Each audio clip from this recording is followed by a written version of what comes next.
This is an ordinary coffee maker, but we don't make coffee in it. We never have coffee in it. We never have anything except maple syrup. Now, these are the filters that we buy at Atkinson, and they're great filters, except the ones that are really modern filters tend to be a little bit too thick, and it takes a long time sometimes, for the maple syrup to go through. The older filters are really nice, and in order to get them to a good stage, you can put them through the washing machine when you've eliminated all possibility of any soap. So you never mix soap with maple syrup. It doesn't taste good. So you take the filter, which is just a bag, put it in the coffee maker, and pull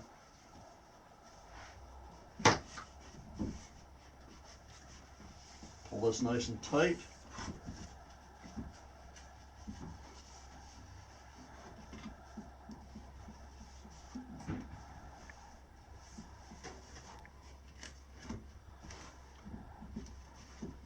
And that's the first filter. The next filter is a flimsy sort of thing, but you really do need it. And that goes inside. So it's actually two filters.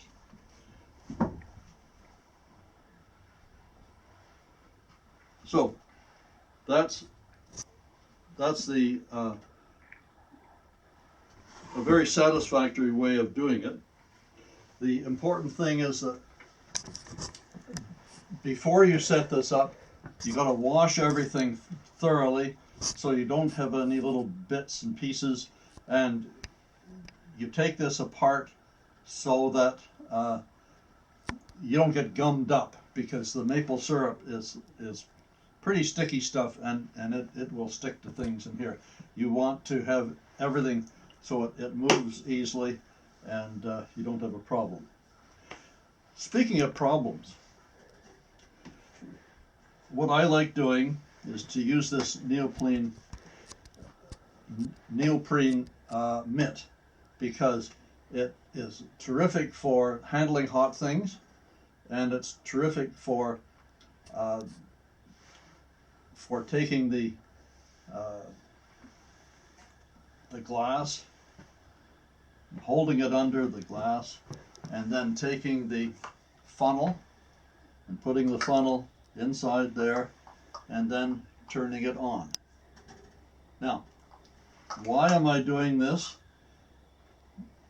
You see that there's a wire that is around the base of it.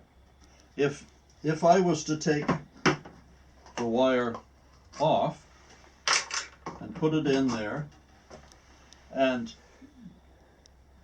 put it through there, the hot syrup would go down and it would expand the air that is inside, and that air has to go somewhere.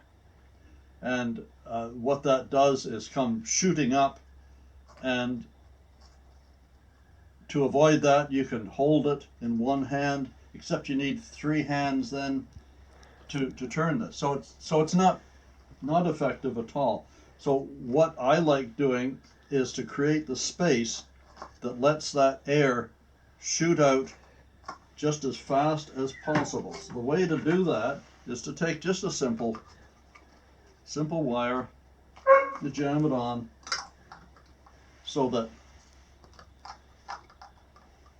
when you turn this on, hey, this may be Mickey Mouse, but it works. That's the main thing. You turn that on, and just as fast as it can come out, you can fill up the bottle.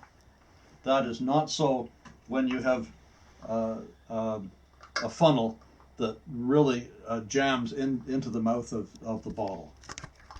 Now, the other thing is that you see that I've got this neoprene mitt supporting it. What does happen, it's what happened yesterday for a bottle, which you can see doesn't have much maple syrup in there because it bled out the bottom. What happens is that you've got really hot syrup that comes right off the barbecue, and you do want it really hot. And what I had was my hand underneath here, and all of a sudden I heard crack. Now that crack, I'm very familiar with it, because that means that it's going to be bleeding all over the place. So I had to pour it back out. Those are good bottles. They come from China, but there are occasional flaws in the bottom, and that's always where the problem occurs, and the crack is going to pour really hot maple syrup all over the place. But if you've got a neoprene mitt, then you've protected yourself.